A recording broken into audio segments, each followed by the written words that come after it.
Following the amazing premiere we got last week for Bleach 1000 Year Blood War, today, TV Tokyo and Disney just dropped the second episode of Bleach 1000 Year Blood War, and boy do I have a lot of thoughts. But before we get into it, hi, I'm Dan. Welcome to Danotaz Media, and if you're a fan of Bleach or just like animation and manga content in general, then you're in luck because my channel literally covers all of that. We will be doing weekly coverage of Bleach 1000 Year Blood War, as well as several other anime from the fall season, so make sure you subscribe today so you don't miss out on any of that great content. Also, spoiler warning for those who have not seen the second episode of Bleach 1000 Year Blood War, because we will be addressing a lot of the events that happen within the episode in this video. So for those who don't want any spoilers regarding Bleach 1000 Year Blood War Episode 2, click off now and come back once you've watched it. It is currently available on Hulu and Disney Plus depending on your location. So with that out of the way, let's get into my thoughts on this episode of Bleach 1000 Year Blood War. So picking up right after the fight between Ichigo and Eburn in the last episode,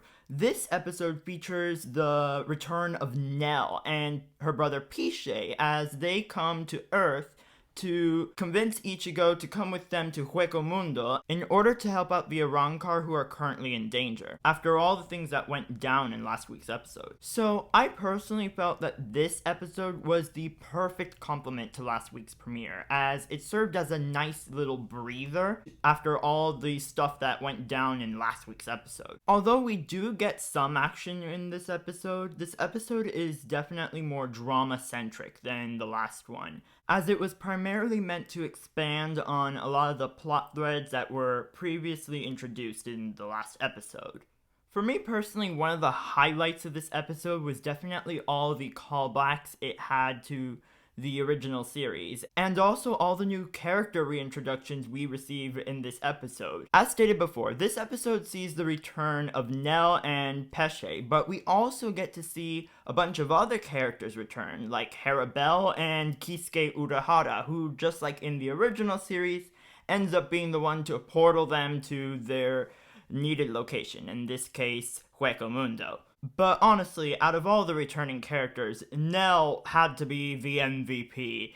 Oh my god, she is just like she was back in the original series. Her personality has not changed. She is still the precious little fountain of tears we know from the original series. And just like in the last series, her gags are absolutely spectacular. The way they did her introduction, with her just falling from the sky and just zen headbutting Ichigo right to the ground, had me laughing hysterically. Not to mention, I also really liked how they used Nell as a way to progress the plot forward and really flesh out what kind of threat they're dealing with this army of Quincies. Because as we learn in this episode, the whole reason Nell needs Ichigo to come with her to Hueco Mundo is because the Quincies actually ended up attacking the Hollows and Arrancar that lived there. Which actually leads into what I thought was one of the other major highlights of this episode, which is the way they double down on how big of a threat the Quincies are. In my last video, I mentioned how the Quincies had one of the most metal introductions to any Bleach antagonist yet, and really, that doesn't change here. In fact, in this episode, the Quincies come off as even more vicious than they did in the last episode. Remember the Quincy who got his arm blown off in the last episode?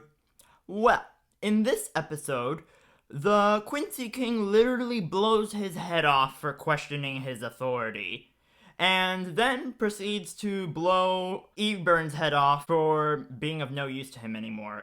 Also, as it turns out, the Quincies who invaded the Soul Society in the last episode didn't just break into Head Captain Yamamoto's house, but they also committed mass genocide. As we learn in this episode, when Ryunosuke gets a call from the Soul Society's research team saying that the Quincies had killed a whole bunch of Soul Reapers as well as one of the lieutenants in Head Captain Yamamoto's squad. Hell, the mass genocide isn't even done when our protagonists get to Hueco Mundo, as in that very same scene, we literally get to see one of the new recurring antagonists, a Quincy general named Quilge Opie, executing a whole group of Arrancar. So far, I've really enjoyed the way they've introduced the Quincies as the new main antagonist of Bleach between this episode and the last one. One thing I find that differentiates the Quincies from previous Bleach antagonists is that the Quincies have this very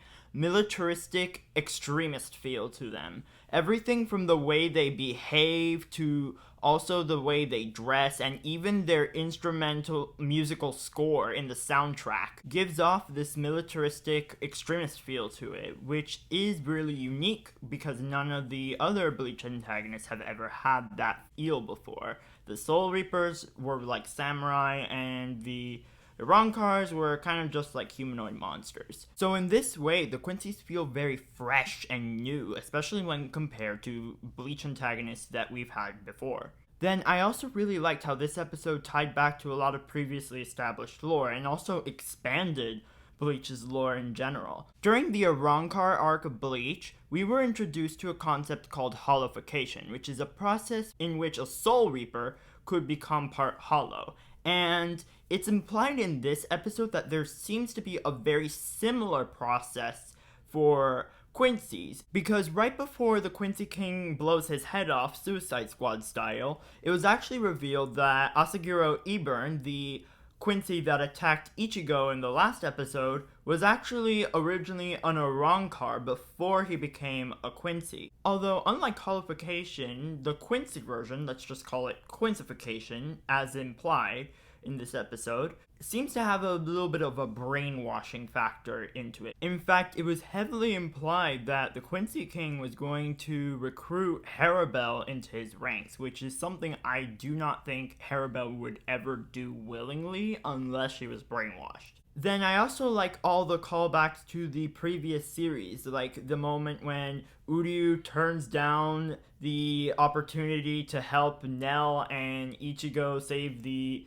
Arrancars in Hueco Mundo because of the promise Uryu made to his father in return for restoring his powers that he wouldn't get involved in any Soul Reaper or Hollow business. Finally, let's talk about the animation. Just like the previous episode, Studio Pierrot continues to give us really high quality animation in Bleach 1000 Year Blood War. Studio Pierrot's post-compositing team is doing a phenomenal job because the production value continues to be amazing throughout the series. I liked how this episode didn't rely so heavily on color grains and filter like the previous episode, and I also really liked that it wasn't super CG heavy. Since I am used to Bleach as a 2D series, I always tend to prefer the 2D elements to it than the CG. So in that sense, I really enjoyed that this episode dialed it back in terms of the use of CGI. But there were 3 points in this episode where I thought the animation really stood out in particular.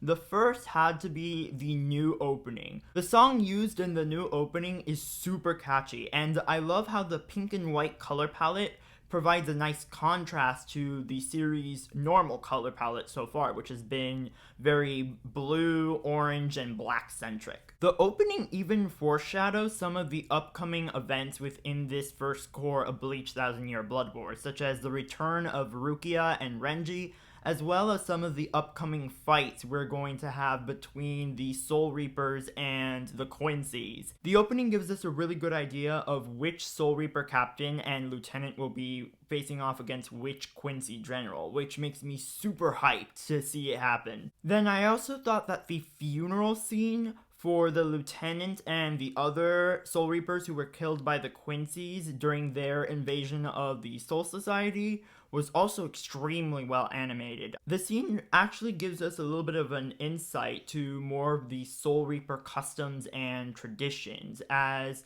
this is actually the first major Soul Reaper death we've had in a very long time. And even the Soul Reapers that did die within the series, never really received a non-screen funeral. So I thought that the funeral scene in this episode was a really good way for us to get a small glimpse into more of the Soul Reaper culture and tradition. And then the last scene I thought really stood out to me in particular when it comes to animation had to be the end fight scene with the Tres Bestias, aka Sung Sun, Mila Rose, and Apache. The choreography as well as the animation used for their powers in their fight against Opie towards the end of the episode was amazing. It really just hypes you up and also served as a really good foreshadowing for maybe a potential alliance between the Arrancars and the Soul Reapers in the fight against the Quincies. Overall, I really enjoyed the second episode of Bleach Thousand Year Blood War. I think it served as a really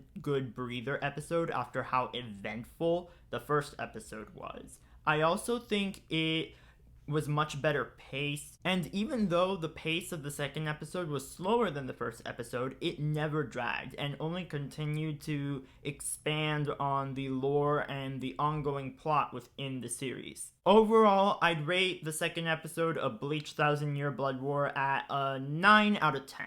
I'm really liking the direction this series is taking, and I'm very excited for the third episode next Monday. So those are my thoughts on the second episode of Bleach Thousand Year Blood War.